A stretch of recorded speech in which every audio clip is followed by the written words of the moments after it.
আমাদের জন্য একটু আল্লাহকে সুপারিশ করুন যেন তিনি আমাদের বিচারটা তাড়াতাড়ি করে দেন।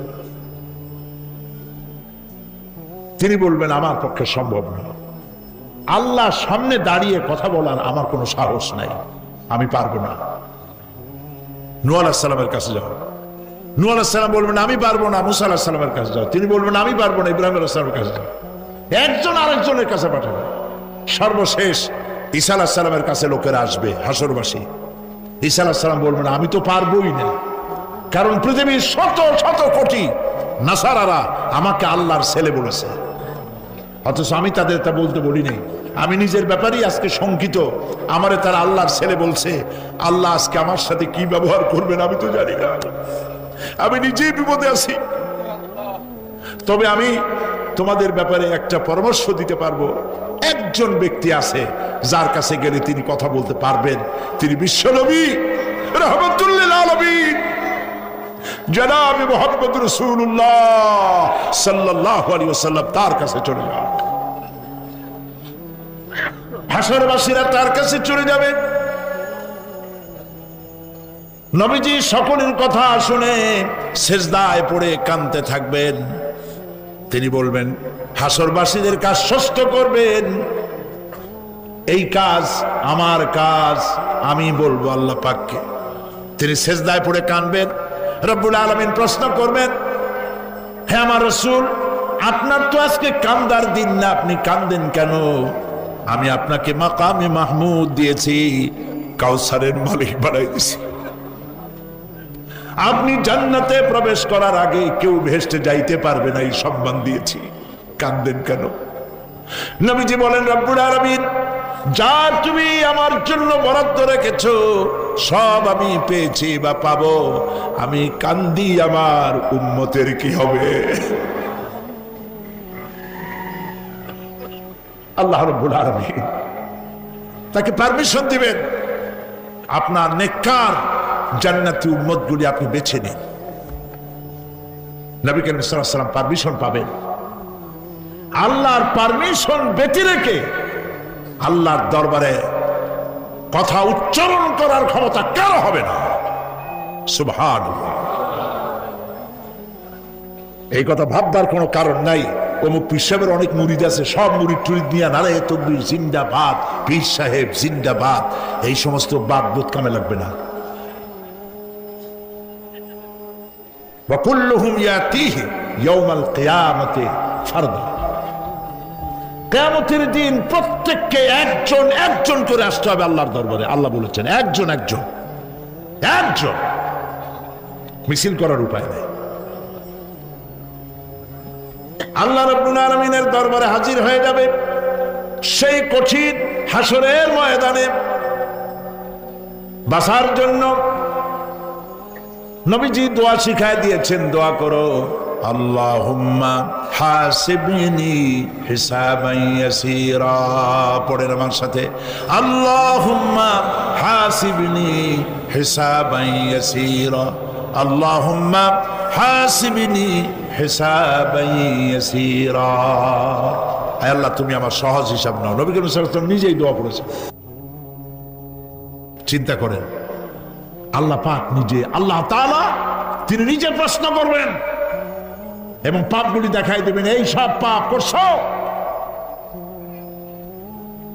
মানুষ, আল্লাহর বান্দা ভয় চোটে কলজা গলা দিয়ে বেরিয়ে যেতে থাকবে, বেরিয়ে যেতে চাইবে, তার বাষ্পরুদ্ধ হয়ে আসবে, বলতে থাকবে, আল্লাহ আমি করে ফেলেছি, আমি মাপ চাই, তোমার কাছে ক্ষমা ভিক্ষা চাই। আল্লাহ রাব্বুল আলামিন বান্দার কাকুতি বিরতির দিকে লক্ষ্য করে বলবেন, বান্দারে আমি তোকে ক্ষমা করে দিলাম। এটাই হলো হিসাব ইয়াসির, সহজ হিসাব। এই সহজ হিসাব কার কিসমতে আছে কার কিসমতে নাই তা আমরা কেউ জানি না।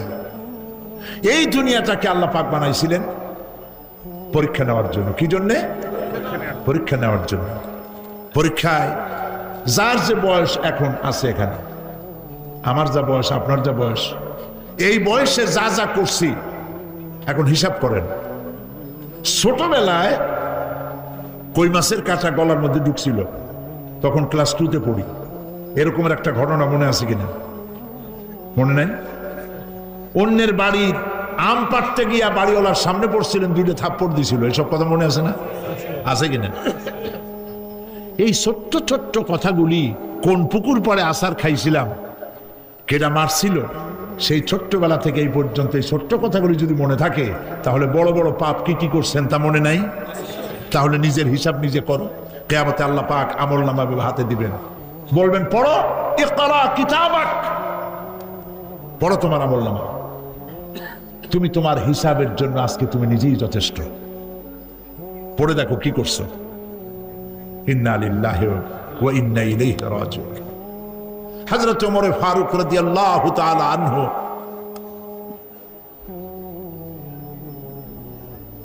তিনি একবার অন্ধকার রাত্রে যাচ্ছিলেন, পিছনে ছিল অনেক লোকজন ছিল। হাঁটতে হাঁটতে তিনি প্রশ্ন করলেন, আচ্ছা তোমাদের মধ্যে কি কেউ আছে এমন বলতে পারো যে কোরআন শরীফের মধ্যে সব থেকে হতাশাব্যঞ্জক আয়াত কোনটি? একজন জবাবে বললেন, অন্ধকার পিছনে, অন্ধকারের মধ্যে পিছন থেকে একজন জবাব দিল, ফামাইয়ামাল মিসকালা যাররাতিন খায়রান ইয়ারা ওয়া মাইয়ামাল মিসকালা যাররাতিন শাররান ইয়ারা। এর অর্থ হলো, পৃথিবীতে কেউ যদি ছোট্ট একটি পাপ নেকির কাজ করে, সরিষা পরিমাণ নেকির কাজ যদি করে সেটা দেখতে পাবে, সরিষা পরিমাণ পাপের কাজ যদি করে সেটা দেখতে পাবে। ওমর রাদিয়াল্লাহু তাআলা আনহু কাঁদতেছিলেন, কিয়ামতে সব নেকি আর পাপ যা যা করছি সব দেখানো হবে। ইন্না লিল্লাহি ওয়া ইন্না ইলাইহি রাজিউন। আল্লাহ তুমি মাফ করে দাও আমাদেরকে, আমরা বলি আমিন। কতক্ষণ হাঁটার পরে তিনি প্রশ্ন করলেন, আচ্ছা মুমিনদের জন্য কোরআনের মধ্যে সব থেকে আশাব্যঞ্জক কোন আয়াত কি আছে? পেছন থেকে আওয়াজ এলো, মুমিনদের জন্য আশাব্যঞ্জক একটি আয়াত আল্লাহ রাব্বুল আলামিন কোরআনের মধ্যে দিয়েছেন, সেটি হচ্ছে লা তাকনাতু মির রাহমাতিল্লাহ। আমার রহমত থেকে, আল্লাহর রহমত থেকে হতাশ হয়েও না, নিরাশ হয়ে যেও না। অর্থ হচ্ছে আমরা পাপ করেছি, আমরা নাকের অর্ধেক আসতে না আসতে আল্লাহ পাক তারে মাফ করে দিয়েছে। আল্লাহ পাক, মা বাচ্চা যদি কান্দে মা সইতে পারে বলেন? মায়ের চাইতে আল্লাহর মহব্বত কম না বেশি? মহব্বতকে আল্লাহ পাক 100 ভাগ করেছেন, 1 ভাগ সারা বিশ্বের মাঝে ছড়িয়ে দিয়েছেন, আর 99 ভাগ আল্লাহ তার নিজের মধ্যে রাখছেন। একটা ভাগ ছেড়ে দিলেন পৃথিবীতে, সেই ভাগের থেকে যেটুকুন মুরগি পেল, মুরগি তার বাচ্চা ঠেকাবার জন্য চিলের সাথে লড়াই করে, শেয়ালের সাথে লড়াই করে, গরু হাতির সাথে লড়াই করে, মানুষ তার সন্তানকে বাঁচাবার জন্য জীবনটাও দিয়ে দেয়। একটা ভাগের যতটুকুন পেলাম, সেই মহব্বত যদি আমার এত তীব্র হয় স্ত্রীর জন্য, সন্তানের জন্য, তাহলে 99টা ভাগ মহব্বত যে আল্লাহর কাছে বান্দার জন্য, তার দয়া কত বেশি। এই জন্য কবরের ভিতরে প্রশ্ন হবে, কে তোমার রব? মুমিন ব্যক্তি বলবে, রব্বি আল্লাহ, আমার রব আল্লাহ। ওয়ামা দীনুকা, তোমার দিন কি? বলবে দীনুনাল ইসলাম। ওয়ামান নবিয়ুকা, তোমার নবীকে? ওই লোক বলবে নবিয়ুনা মুহাম্মাদুর রাসূলুল্লাহ সাল্লাল্লাহু আলাইহি ওয়াসাল্লাম। হাদিসে এসেছে, ওই সময় নবীজির চেহারা মোবারক দেখানো হবে, প্রশ্ন করা হবে, মা কুনতা তাকুলু ফি হাদার রাজুল, এই লোক সম্পর্কে তোমার ধারণা কি? লোকটি বলবে, হাদা নবিয়ুনা মুহাম্মাদুর রাসূলুল্লাহ সাল্লাল্লাহু আলাইহি ওয়াসাল্লাম, ইনি তো আল্লাহর রাসূল, আমার নবী। সঙ্গে সঙ্গে গায়েব থেকে আওয়াজ হবে, ফাফরিশু বিল জান্নাতি ওয়ালবিসু বিল জান্নাহ। ও আমার ফেরেশতারা, আমার বান্দার জন্য জান্নাতের বিছানা কবরের মধ্যে বিছায় দাও, আর আমার বান্দাকে জান্নাতের পোশাক পরায় দাও, জান্নাতের পোশাক পরায় দাও, জান্নাতের বিছানা বিছায় দাও, আর তার কবরটাকে প্রশস্ত করো, ইলা মাদ্দা বাসারা, যদ্দূর তার চোখের দৃষ্টি যায় অদ্দূর বড় বানায় দাও কবর। ফেরেশতারা বলবেন নোম কানাউমুল উরুস, দুলামিয়া যেমন বাসর সজ্জায় বউ নিয়ে ঘুমায়, তুমি আরামে ঘুমায় থাকো ইলা ইয়াউমিল কিয়ামা। ভাই সাহেব, এই পৃথিবীর সব ফাঁকিবাজি, মোহ, সব মোহ, স্ত্রী পুত্র পরিজন মাল ধন কিচ্ছু না, কোনো দাম নাই। আল্লাহকে ভয় করুন, আল্লাহকে ভয় করে চলুন। ভয় তো করতে পারলাম না। এত বড় একটা রমজান মাস চলে গেল, রোজা আসছিল তাকওয়া সৃষ্টি করার জন্য, সারা জীবন রোজা রাখলাম, মুত্তাকি হইতে পারলাম না। এটা ঠিক কিনা বলুন? সারা জীবন রোজা রাখলাম, মুত্তাকি হইতে পারি নাই। এখনো মিথ্যা কথা বলি, ওজনে কম দেই, খাদ্যে ভেজাল দেই। কথা ঠিক কিনা? মিথ্যা কথা বলতেছেন। মিথ্যা কথা বলা কবিরা গুনাহ, মিথ্যা কথা বলা সমস্ত গুনার মা। কোথায় কোথায় মিথ্যা বলা হচ্ছে। দোকানদারি করতেছেন, কষ্ট করে মাল কিনছেন, লাভের জন্যই তো কিনছেন, মিথ্যা কন কেন? ওজনে কম দিচ্ছেন, ভেজাল দিতেছেন, ভেজাল দিয়া কম দিয়া কয় টাকা উপার্জন করবেন? আর কতগুলি খাইতে পারবেন আপনি? চাউলের মধ্যে তুষ দিলেন, কুড়া দিলেন, পাথর দিলেন। আহারে মুসলমান, কি কপাল পোড়া। ওজন দিতে গিয়া একটু খিস দিয়ে ধরে যেদিকে পাথরটা, আর মালটা যেদিকে সেদিক টিটু নিচু করে দেয়। যে কেনে সে মনে করে মাশাআল্লাহ, লোকটা তো খুব ভালো, আমার তো বেশি দিছে। কিন্তু বাড়ি যেয়ে দেখবেন আপনারা 14 গ্রাম কম দিয়েছে। ও 14 গ্রাম তো না, এখন তো গ্রাম বলে। আগে তো আমরা ছটাক মটক বলছি, এখন গ্রাম বলে সুবিধার জন্য। এগুলি কি আমি বানায় বলতেছি না? কথা ঠিক।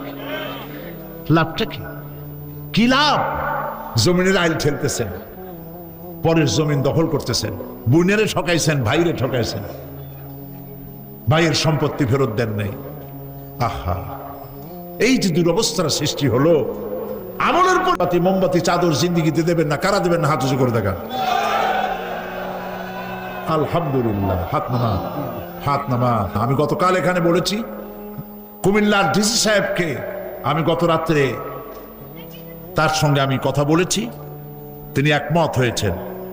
কুমিল্লার কোন দেওয়ালে সিনেমার অশ্লীল পোস্টার থাকতে পারবে না। সিনেমা ব্যবসায়ীদের বলে দিবেন, আপনারাও বলে দিবেন তাদেরকে, সিনেমার ব্যবসা করো, অশ্লীল ছবি দেখাইতে পারবে না। বাইরে লেখা থাকবে একটার ভিতরে কাটপিস দেখাবা ইংলিশ ছবি। এই হারাম ব্যবসা, সিনেমার ব্যবসা যারা করে ওদের মতো কপাল পোড়া আকাশের নিচে জমিনের উপরে আর নাই। কারণ কি জানেন? কারণ কি? আরে বাবা থামো। কারণ কি সেটা শোনেন। কারণ হচ্ছে, মসজিদ যে বানাইলো, ওই মসজিদে যতদিন নামাজ হবে, জিকির হবে, তেলাওয়াত হবে, কিয়ামত পর্যন্ত যে পয়সা দিছিল সে সওয়াব পাবে। আর সিনেমা যে বানাইলো, সিনেমা দেখিয়া এরকম বই কি কুমিল্লা আসছে? এমন একটা লোকেরা বলা বলি করতেছে, সুবহানাল্লাহ, এমন একটা ছবি আসছে, যারাই দেখলো সব উমরা করতে রওনা হয়ে গেছে। এমন ছবি আসছে যা দেখিয়া সমস্ত মানুষ তাহাজ্জুদ পড়া শুরু করছে। এরকম হয়েছে। যত ছবি আসলো, ছবি দেখলো, পরের মেয়ে কেমনে হাইজ্যাক করবে, কেমনে ব্রিফকেসের মধ্যে বন্দুক রাইফেল গুলি ভাঙ্গে চুরে থুইয়া 10 তলার গ্লাস ভাঙ্গা লাভ দিয়ে পড়িয়া, খালের মধ্যে পড়িয়া, নদীর মধ্যে দিয়ে ফুড়িয়ে উঠে পাহাড়ের উপর দিয়ে পরের মেয়ে নিয়ে দৌড় দিল। এই সব সন্ত্রাসী, ডাকাত, জেনাকার, বদমাশ তৈরি করা হয়। ঠিক না বলো? এই সিনেমা যারা বানাইছো, কান খুলে শোনো।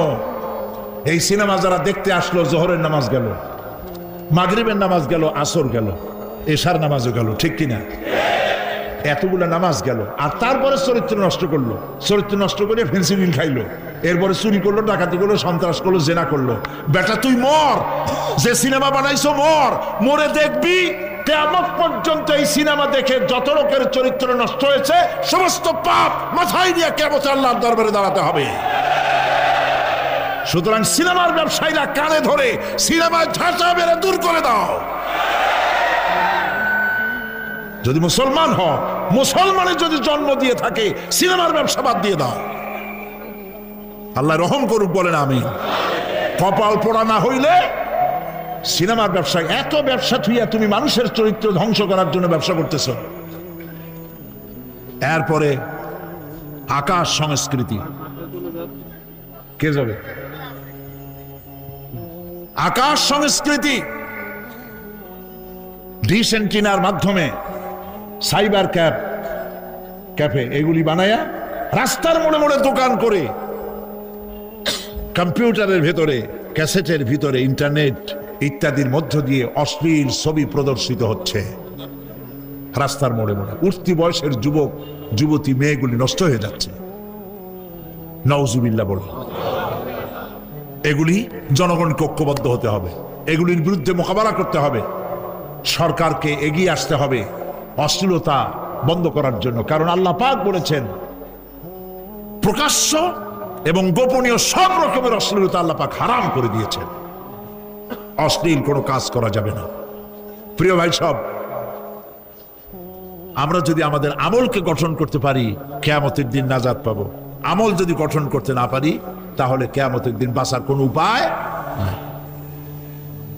প্রিয় ভাইয়েরা, এই জন্য আল্লাহ রাব্বুল আলামিন কোরআনে কারীমের মধ্যে বলেছেন আল্লাযী, কান্তিছে এই জন্যে এই নামাজের জামাত কায়েমের জন্য তায়েফের ময়দানে অনেক রক্ত ঝরেছে, আবার উহুদের ময়দানে দান দান শহীদ হয়েছে, সাহাবায়ে কেরাম জীবন দিয়েছে।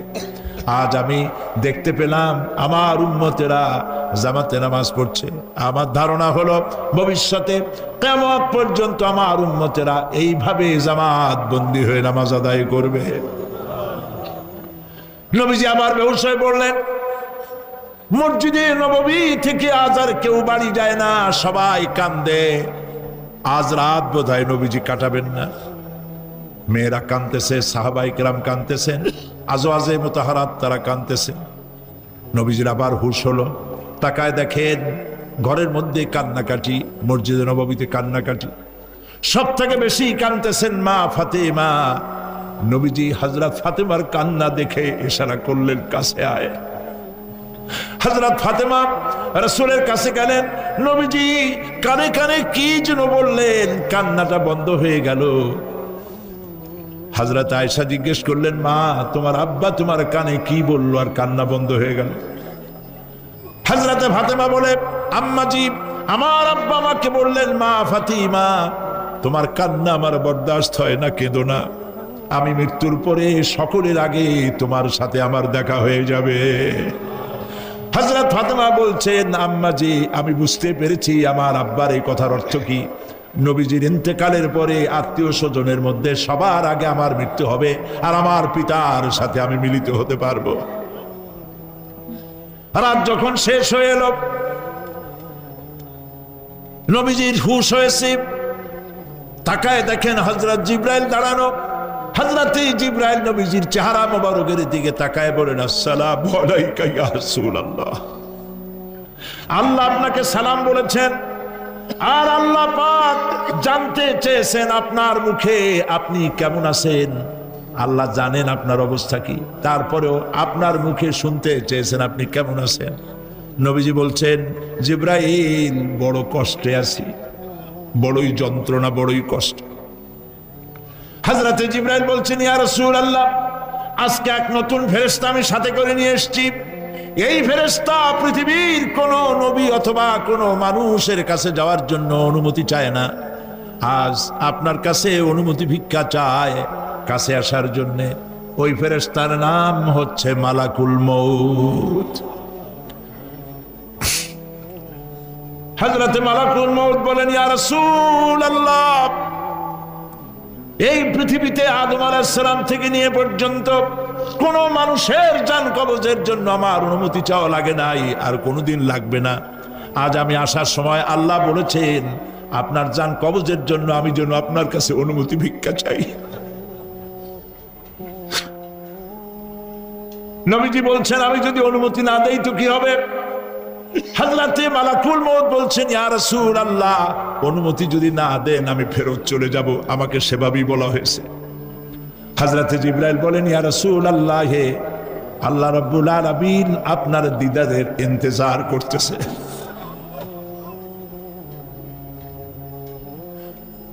নবীজি বলছেন, মালাকুল মউত তুমি জান কবজের কাজ শুরু করো।